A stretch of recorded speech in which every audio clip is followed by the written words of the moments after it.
La vision d'Abdia. Ainsi a dit le Seigneur l'Éternel touchant Édom, nous avons oui une publication de par l'Éternel, et un envoyé a été dépêché parmi les nations, et elles ont dit, courage levons-nous contre lui pour le combattre. Voici, je te rendrai petit entre les nations, tu seras fort méprisé. L'orgueil de ton cœur t'a séduit, toi qui habites dans les fentes des rochers, qui sont ta haute demeure, et qui dis en ton cœur, qui est-ce qui me renversera par terre?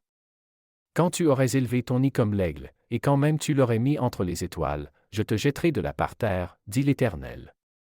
Sont-ce des larrons qui sont entrés chez toi, ou des voleurs de nuit? Comment, donc, as-tu été rasé? N'eus-ils pas dérobé jusqu'à ce qu'ils en eussent eu assez? Si des vendangeurs fussent entrés chez toi, n'eus-ils pas laissé quelques grappillages? Comment a été fouillé Ésaü? Comment ont été examinés ces lieux secrets?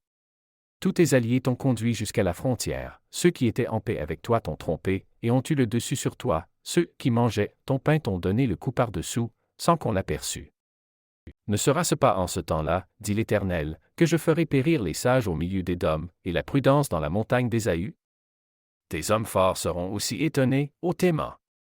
Afin que les hommes soient retranchés de la montagne d'Ésaü, à force de les y tuer.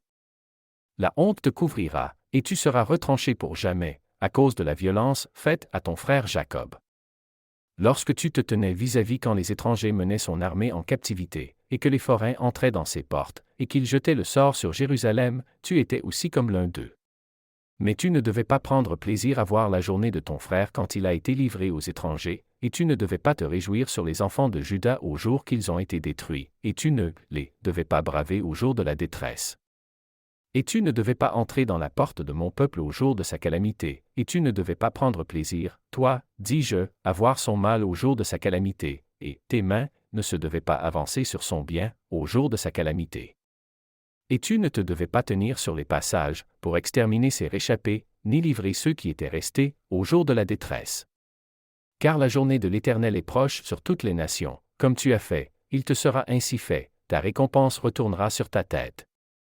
Car comme vous avez bu sur la montagne de ma sainteté la coupe de ma fureur, ainsi toutes les nations la boiront sans interruption, oui, elles la boiront, et elles avaleront, et elles seront comme si elles n'avaient point été.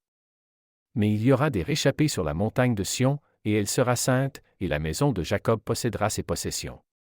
Et la maison de Jacob sera un feu, et la maison de Joseph une flamme, et la maison d'Ésaü du chaume, ils s'allumeront parmi eux, et les consumeront, et il n'y aura rien de reste dans la maison d'Ésaü, car l'Éternel a parlé. Ils posséderont le Midi, savoir la montagne d'Ésaü, et la campagne, savoir les Philistins, et ils posséderont le territoire d'Éphraïm, et le territoire de Samarie, et Benjamin possédera Galad. Et ces bandes des enfants d'Israël qui auront été transportés, posséderont, ceux qui étaient des Cananéens, jusqu'à Sarepta, et ceux de Jérusalem qui auront été transportés, posséderont, ce qui est, jusqu'à Sépharad, ils le posséderont avec les villes du Midi. Car les libérateurs monteront en la montagne de Sion, pour juger la montagne d'Ésaü, et le royaume sera à l'Éternel.